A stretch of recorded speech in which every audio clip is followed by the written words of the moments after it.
Welcome to Bandit's Keep Actual Play. I'm Daniel. Today we're continuing my solo original Dungeons & Dragons campaign using Chainmail and Outdoor Survival. The Rangers have effectively raided a glen of Centaurs, or they're looking for the glen anyways. They're looking for the glen in this forest of Centaurs, and we've had some success with some combats and no treasure yet though. Remember, there's a total of 14 Centaurs. If I defeat all 14 of them, or when we get to the last bit where the last 14 will be there, that will be the lair. I actually have it listed that there's four males in the lair because there's additional fighters in the lair. So I'll have to make sure I keep track of that.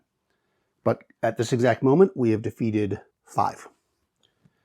Okay, and that was on turn 5, halfway through the day. So turn 6. Do we get lost? No. 1, 2, 3, 4. And we do have one more move, so I'll go 5 to move into well, actually, I want to end up in the forest. I'm more likely to run into them, so I'll stop there. Because again, I want to encounter the Centaurs. Encounter. All right, again, on a 1 or a 2, it's a Centaur. Yes, okay. Another Centaur encounter. This area is, either this is their hunting ground or perhaps this is their lair. Is it their lair? No. So 2 to 8 Centaurs. 3. 5. Another 5. Right. That seems like the patrol, right?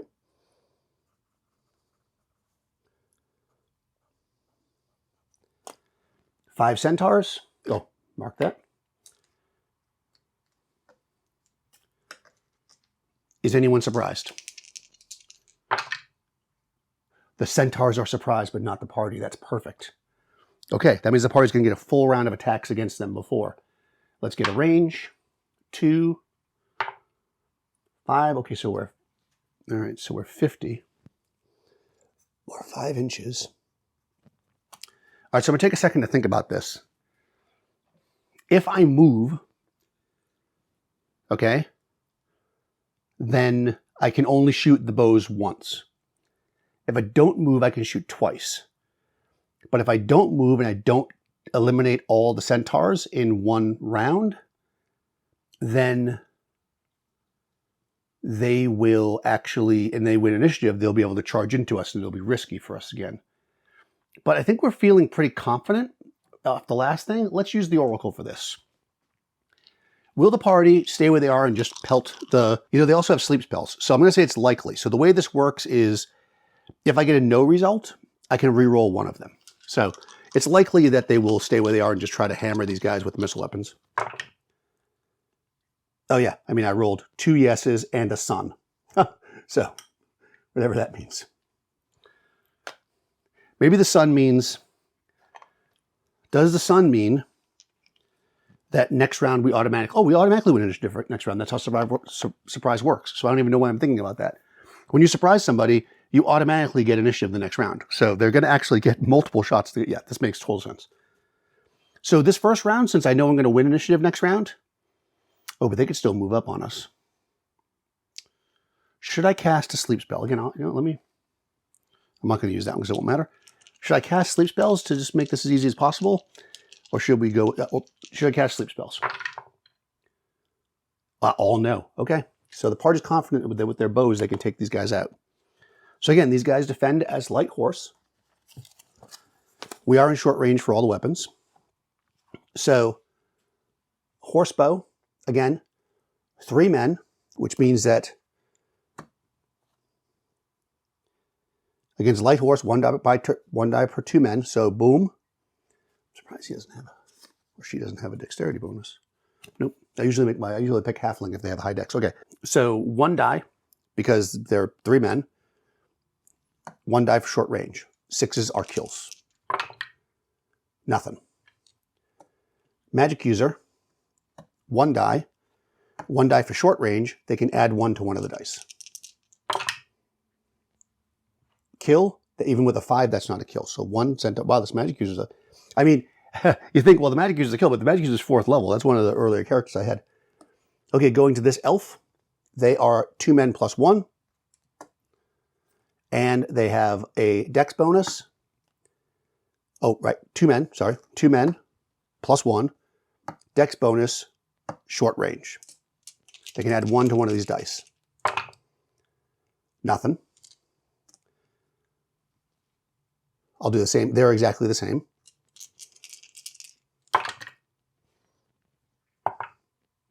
Killed 2 of them. They are the same, but they don't get the dex bonus, so no additional die. No, I'm sorry. They're I shouldn't say the same. They get 1 die for short range. Nothing. Okay, that's the first volley. But again, with bows, if you don't move, you get to shoot twice, once at the beginning, once at the end. So there's only 2 centaurs left, but we're still in the surprise round. I'm going to do the exact same thing again. Halfling gets 2 dice, 1 for because they're 3 men, 1 for short range. Nothing. Magic user gets 2 dice, 1 because of the bonus from the halfling. They get a +1 to one of them. They kill another. This elf gets 1 die for their men, 1 die for dex, 1 die for range. And they can add 1 to one of them, making this a 6. That kills the last of the centaurs. So, that was a slaughter. So with surprise, the party just hammers these centaurs with arrows and they drop. Whew. Okay.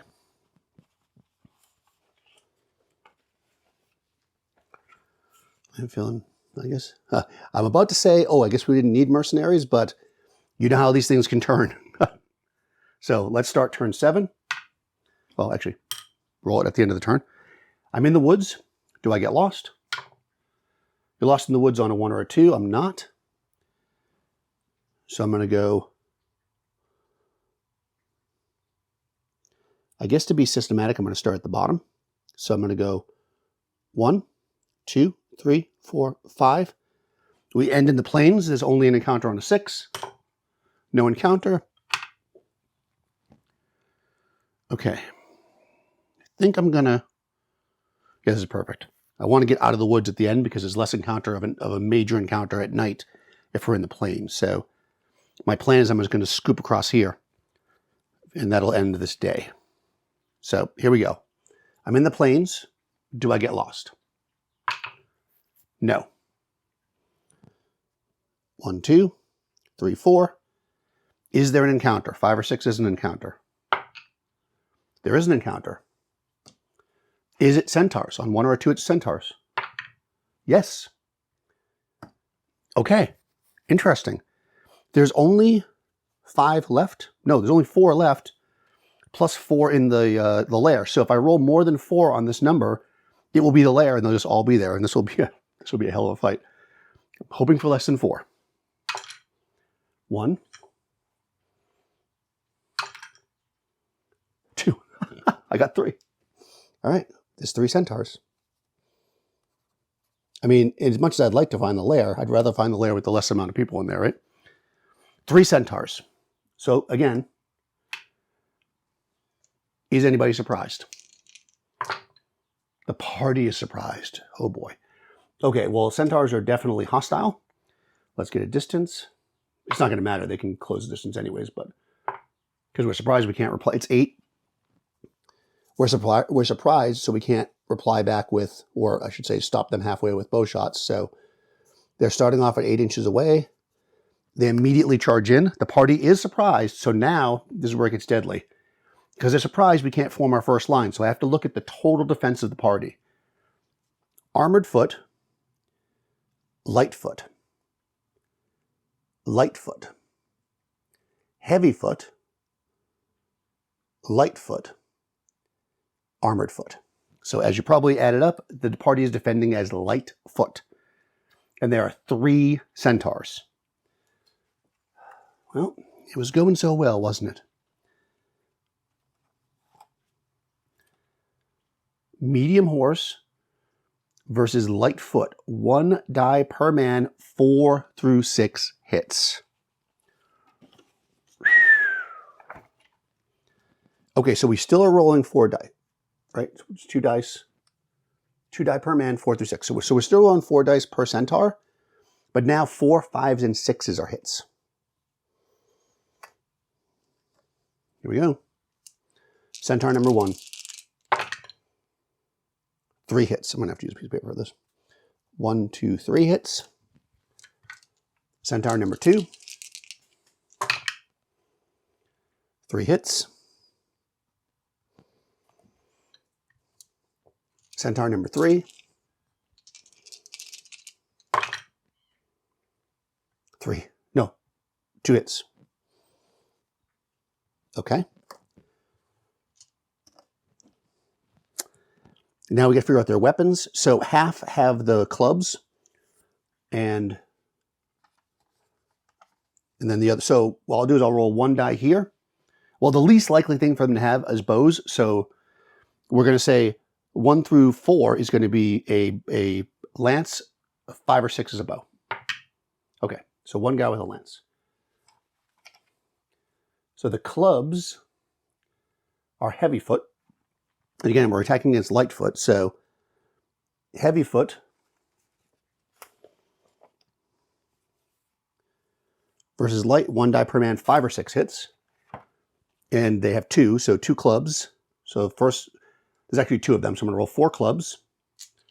4 hits. These are 5s or 6s or hits. 2 more hits. And then finally, the last person has a lance. And the lance is armored foot versus light foot. 1 die per, 4 through 6 hits. Oh, hold it here.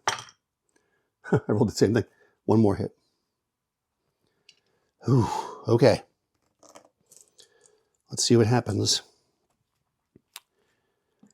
1, 2, 3, 4, 5, 6, 7, 8, 9, 10, 11 total hits. I'll roll 6 dice, and then I'll roll 5 dice. To see who they're hitting. We're just going to go right across the top. Okay? Oh, this is very bad. Oh, no. Okay. All right.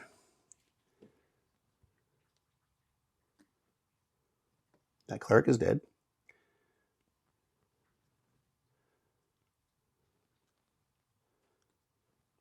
Okay, I need more dice. Okay, 5 more dice. It's unfortunate that the cleric got hit because they do have a cure spell, but obviously they can't use it if they're dead.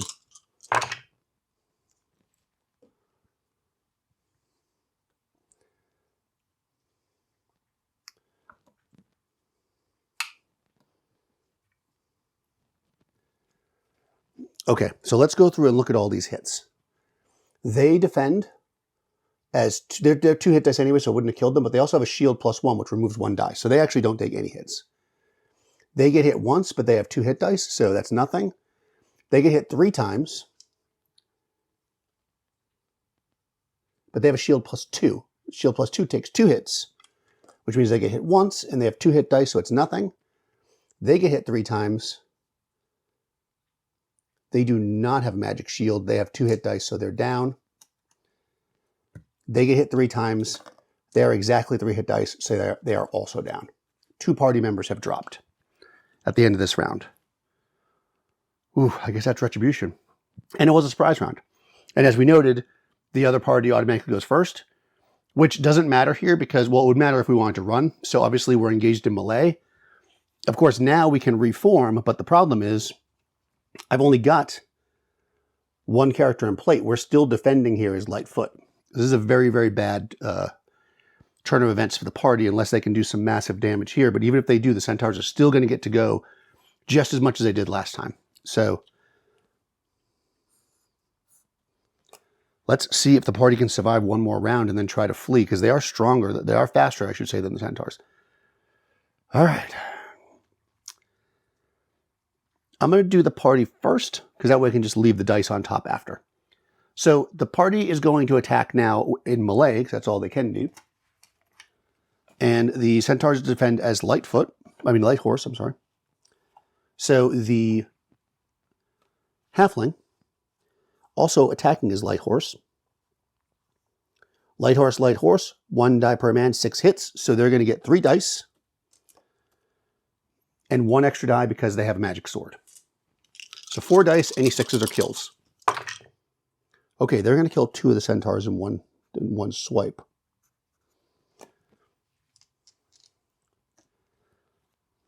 They're also light horse. They're 2 men plus 1, so they can add 1 to one of their dice. Also, okay, so all the centaurs will die this turn, but let's see how much havoc they wreak. Is it going to be everybody this literally could be every single person dies. All right. All right, let's do this again. We're defending as Lightfoot. So, which means that each centaur gets 2 dice, 4 through 6 hits. So centaur number 1, 4 hits. Centaur number 2, 2 hits. Centaur number 3, 3 hits. And then we've got Heavyfoot versus Lightfoot is 1 die per man, 5 or 6 hits. So Centaur Heavyfoot 1, 1 more hit. Centaur Heavyfoot 2, no hits. Then we have Centaur Armored Foot, 4 through 6 hits, 2 hits.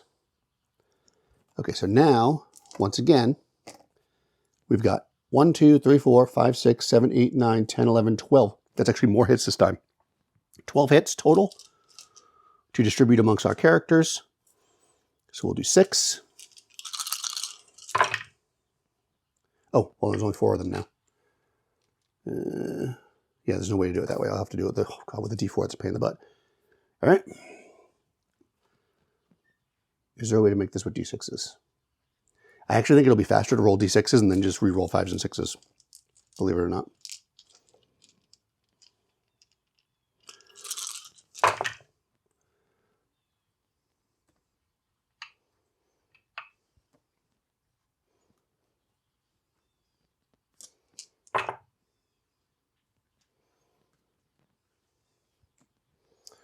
Okay.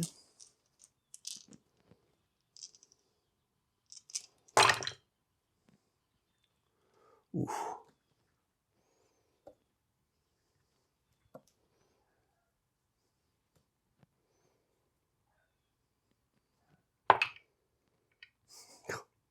It sucks, but at least that guy was dead anyways, so I think he was anyways. All right, so all the centaurs are dead because we already rolled for that. Let's go through our damage here. Halfling gets hit once. They're 3 hit dice. They're fine. This elf gets hit 5 times. They have a shield +1, which removes 1, but they're only 2 hit dice, so they're dead. This magic user gets hit once. They have 2 hit dice. They're alive. This elf gets hit 5 times. They have a shield +2. 2 are removed, but they're only 2 hit dice, so they still die. Wow. Okay. This is less than ideal, as you might imagine. The party has basically has gone from 4 high-level characters to basically 2. They have retrieved. They've got no treasure, but they have eliminated almost all of these centaurs. So I think what they would do is retreat at this point with their friends. And because we're not that far, if you remember, it didn't take that long to get here. I think they're going to immediately go back to home base, hopefully recruit some mercenaries and come right back, because we don't want the centaurs to have time to kind of build up their defenses. So we're definitely going to come back right away. But first we got to get out of here. So next turn. I mean, really, we can be off the board in one hit. So even if we get lost, we're not really going to have a problem. We're not lost. 1, 2, 3, and then we'll just move off the board. And we're going to go onto the outdoor survival map and head home. Now, I will say that because we had horses, they slung the bodies of their friends over the horses, and they're bringing the friends back with them. We are bringing the bodies back. There's only 4 days to get a raised dead, and I don't think we have enough cash to do that. But, you know, we'll see. We might be able to get one of them raised or not. The Dungeon Master's Guide does give you a number. I think it's 10,000 gold pieces, and I don't think the party has enough treasure. So it might be that we can make some rolls to see if we can go into debt, right, to pull it off. But maybe not. Maybe that's just the way the cookie crumbles. But it would suck to lose that many high-level characters. So let's see what happens. All right, back out on the outdoor survival map. The party is down here. And they need to get back to their home base here. We know, again, these are 4th level characters, and they've already dealt with having a cleric handle a cure disease. So I'm going to say they know stuff. They've got basically 4 days to get these bodies raised if they want to go with the minimum level of cleric that can do it. And that matters because cost is based on the price of the cleric level and stuff. I'll talk about that in a second if we get back to town fast enough. So number 1, we're in the woods. In the woods, we are lost on a 1 or a 2. Are we lost? No. Okay, so we have 10 movement points out on this board, and we're not searching anymore, so we can actually use all 10 of them. I don't know if I screwed up last time or what, but I think we're on the path. We're supposed to be on the actual path where this thing is. So that's good, because the path only counts as 1.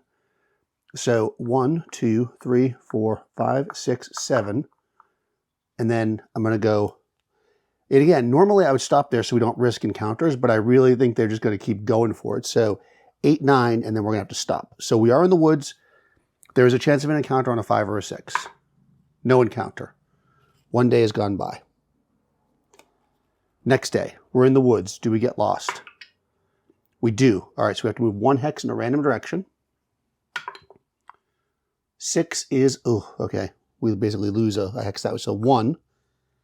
And now we can, you know, go where we want.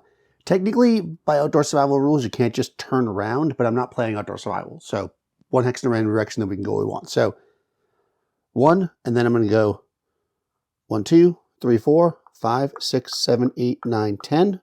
We end in the plains. There's only an encounter on a 6, which there's no encounter. Stay 2. In the plains, we are lost on a roll of a 1. 1, we're lost. So we got to go 1 hex in a random direction. Maybe we're rushing. So 6, which, you know, is not great, but 1. Okay, so now we have 10 movement left. I think we can get back. 1, 2, 3, 4, 5, 6, 7. Yeah, we're home.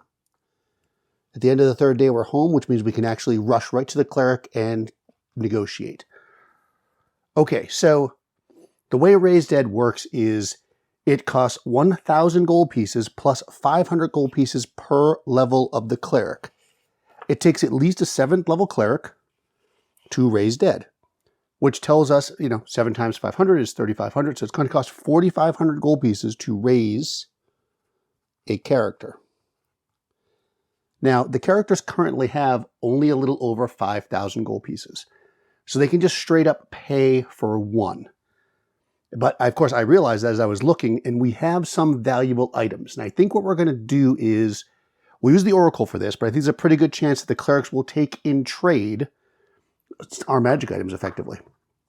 So if we look at the value, you know, again, I'm using the Dungeon Master's Guide because, of course, OD&D didn't have these things in there. So this is the closest thing to it. So just as a reference, this, by the way, is where it tells you how much they charge for spells. If we look at... We have a Chainmail plus 2. That's worth 7,500 gold pieces. We have a shield plus 1 and a shield plus 2. That's 2,500 and 5,000. That's another 75. So I believe that's 15,000 gold pieces, which should be enough to raise all the other characters. Now, what I want to know, though, first of all, is I think there's a good chance the clerics will take this in trade. So let's just roll that first, because they might just say no. And then that'll be the end of that. And we'll try something else. So let's say that will the clerics, I'm going to use this oracle here. Oops. Will the clerics, read the bones, will the clerics take the magic items in trade? This is part 1, because there's going to be part 2 of this question. Oh. They will not. But there's something positive. Okay. Maybe they'll take something else in trade? They will trade, I think, but they won't take the magic items. So, well, they won't take those magic items. I do also have a Staff of Command. Do they want the Staff of Command? Ugh, I wouldn't have thought they'd want that, but, you know, maybe they know it's powerful. I'm just going to go 50-50 odds on this one. Is it the Staff of Command that they want? And if that's the case, they'll raise everybody and we won't spend any money, because that's worth 25,000 gold pieces. Okay, yes. Because again, we have a yes and a no, and this one always beats. So what they want is a Staff of Command. Now, so what I was good, but there's also another positive here. Okay, my original plan was to say, hey, all right, let's put that to the side. The clerics will take that. This I'm going to use for something else I was thinking. I was originally thinking maybe we could offer to buy the stuff back at double the value with the gold we're about to get. But since they won't take that other stuff and they wanted the Staff of Command, I doubt they'd want to buy it back. So we're going to go to the underworld, to like a Thieves Guild, okay? And we're going to see if the Thieves Guild will give us a loan based on the gear. Meaning that, you know, in typical loan shark fashion, we're going to borrow from them. We're going to give them as a down payment. We're going to give them the 3 magic items, which have a value of 15,000 gold pieces. And they're going to, you know, give us that. But we're going to have to give them back double that in order to get our items back. And we'll have a certain number of days to do it. Let's see, would the Thieves Guild be down for that? If they're down for it, then I have to decide whether I want to do that or not. I don't know if there's enough treasure in this location to buy everything back, but I kind of don't want to lose the Staff of Command. It's a pretty powerful magic item. Oh yes, they are more than willing to do it. And because I got a sun on it, what we're going to do is, instead of saying it's a straight 15,000, they're just going to loan us the amount that we need, and then we'll double that. So the amount that we actually need is 3 characters being raised. I mean, it's close to the amount, but it's not the exact amount. 3 characters being raised. Well, we'll do it this way. If each character being raised is 4,500, then what we need in total for cash is 18,000 gold pieces. We have, we'll say 5,200. We're going to need some of that though. So, you know, no, we need all of it. We need all the money. We can pay for 1, and we need 3 raised. So we're just going to base it off 4,500. So it's a little bit less, but hey, you know what? So what we need is 13,500 gold pieces. We're going to give them these magic items, the armor and the 2 magic shields. And because we got a sun, they're not going to screw us over. If we can come back, we'll give them 30 days. That sounds like the right amount of time for a Thieves Guild. We need to come back with 27,000 gold pieces. If we do that, they'll give us back the stuff. We're good to go. If we don't do that, they keep the magic items, and, you know, that's it. That's part 1. So we'll do that, and we are now in debt to the Thieves Guild, 27,000 gold pieces, or they keep our magic items. The 4 characters that got hurt can't immediately go back, and I want to immediately go back because they have to wait 2 weeks after being raised to go back. But I do want to immediately go back because we need to make sure that we can actually kill these centaurs and take that treasure. Otherwise, we're not going to do what we need to do. Which means that I'm going to need to hire some mercenaries. And we did this once before. What we're going to do for this is we look in this book. Now, it worked pretty well with the archers, but remember that we are multiple hit dice, and they will not be. So when we think about the math, because again, the characters know this. This is meta, but you know, they would know. If they're using horse bows against a light horse, they only get 1 die per 2 men. So that means each of the archers only count as every 2 archers is only 1 die.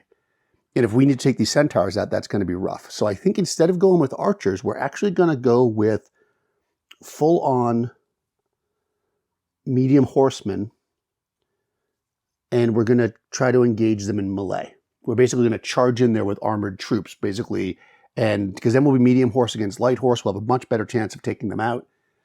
A medium horse against a light horse is 1 die per man, right? Where light horse versus, of course, they'd be fighting back as 2 medium horse. So that's medium versus medium.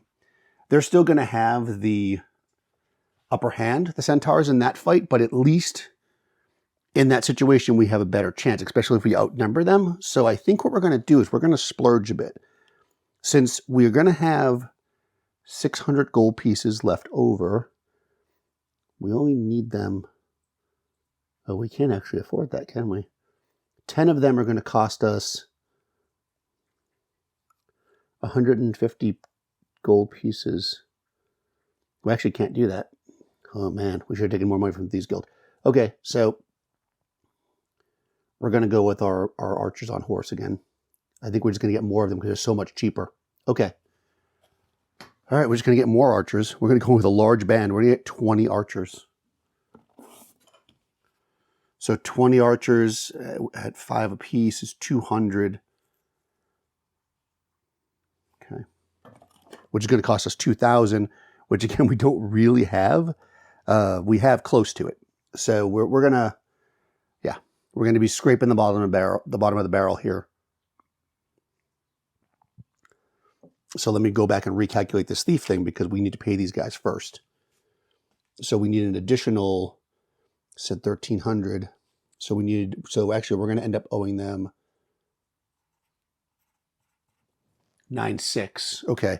So basically we owe them almost 30. We're going to owe almost 30,000 gold pieces. God, I hope the Centaur lair has that much in there. I haven't looked at it again because again, the characters don't know exactly what's there. So that part I would count meta if I wanted to do that. So we're going in with 20 archers on horses. We're going to go in there and hope to take these guys out. We're going to raid the Centaur lair. We're paying them well. We're going to get back and make this happen. So I think all that would take a couple of days. So we got back to town on the 14th. So I keep track of that here, by the way. So we got back to town on 2/14. And let's say that that's going to take us,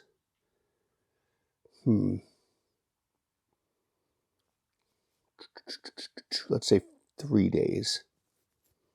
So on 2/17, we're going to head out again.